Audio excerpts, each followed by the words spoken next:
فبقى انا جاي اشرح لكم حاجه مفيش حد هيعرف يشرحها لكم غيري. مش غرور ولكنها مهمه جدا. ازاي احول البرسنتج اللي بتطلع في التنسيق لدرجه سكور ايست؟ اول مره في حياتي اشرحها لحد. سر المهنه.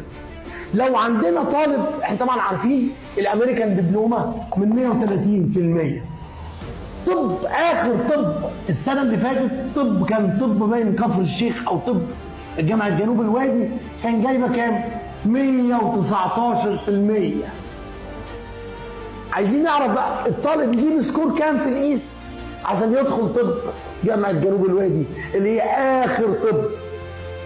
رحت عامل ايه؟ افترضت ان المدرسه اديته 38%.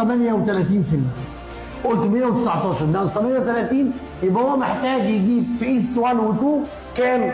81%.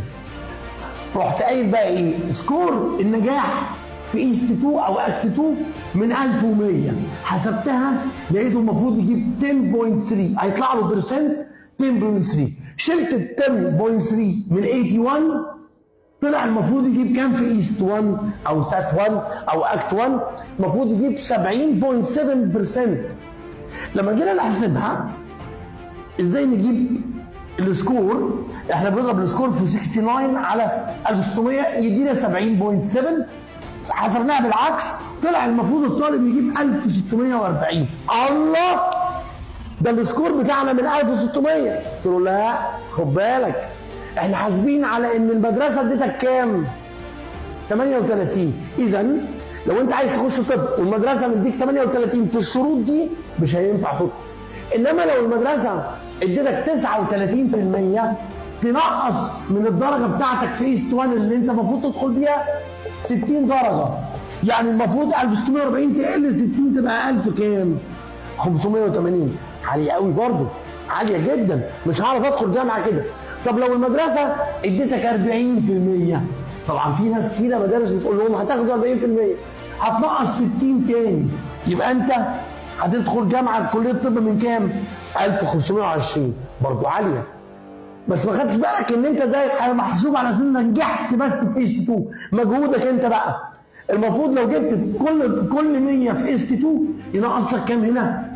30. فلو نقصت 30 بص بقى هتبقى كام داخل طب من كام؟ اقل طب من 1490. كل 100 ننزل كل 30 اهي 1460. كل 100 في ايست 2 تنزلك 1430. 1500 1400. لو كملت كمان لو جبت 1600 في ايست 2 في ناس بتجيبها تنقص 30 كمان يبقى انت هتدخل طب من 1370. طب حكومه من 1370. بس بالشروط دي.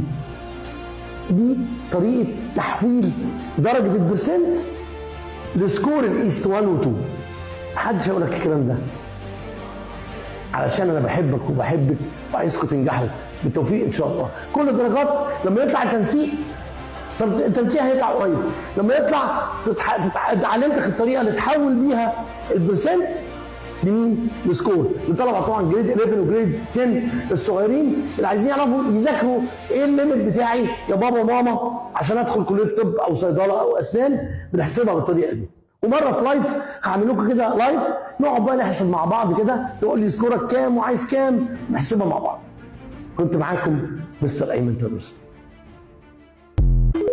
لو انت طالب امريكان دبلومه او انت مش طالب امريكان دبلومه بس رايح امريكان دبلومه، يعني خلصت ثالثه اعدادي اولى ثانوي ثانيه ثانوي وعايز تحول امريكان دبلومه، عاملين لك حصه فري هنشرح فيها حته صغيره من المنهج، درس فري، وهنتكلم على الامريكان والمنهج وطريقه التعليم واسلوب التعليم وكل حاجه، وهشرح لك يعني ايه امريكان دبلومه.